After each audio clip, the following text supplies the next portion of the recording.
রে তুই কই উঠতেছ রে? এলে কোথাস? ঠিক আছে, কিছু আছে? হ্যালো সবাইকে, আজ আমি তোমাদের সাথে আমার সকালের সময়টাকে শেয়ার করব। তো সকালে ঘুম থেকে উঠে প্রথমে অনেকগুলো বাসন ধুয়েছি, ঘরে যা যা কাজ আছে মায়ের সাথে হাত মিলিয়ে ফটাফট করে নিয়েছিলাম। তারপর দেখলাম আমাদের শশা গাছে একটা শশার কড়া এসেছে, ছোট্ট এই গাছটা, তার জন্য দেখতে বসলাম যে এই ছোট গাছটাতে আর কটা কড়া এসেছে।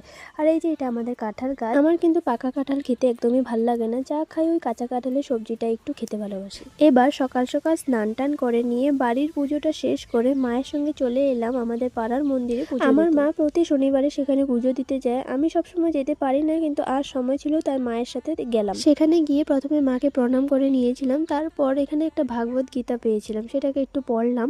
আর এই যে দেখো গরু চড়ছে আমাদের এখানে। আর মা যতক্ষণ পুজো দিচ্ছে আমি মন্দিরের এক কোণে বসেছিলাম। আর আসলে এটা হলো একটা শ্মশান।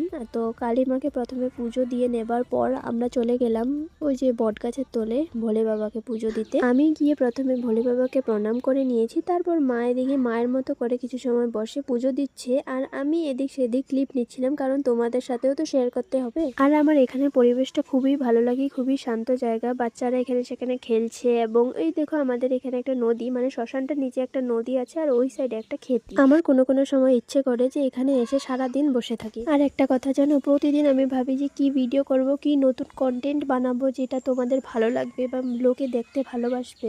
তারপর পুজো দিয়ে নেবার পর বাড়ি এসে জল খাবার খেয়ে নিলাম। কেমন লাগে আমার ভিডিওগুলো কমেন্টে অবশ্যই বলবে, এবং ভালো লাগলে লাইক সাবস্ক্রাইব করে দিও। টাটা।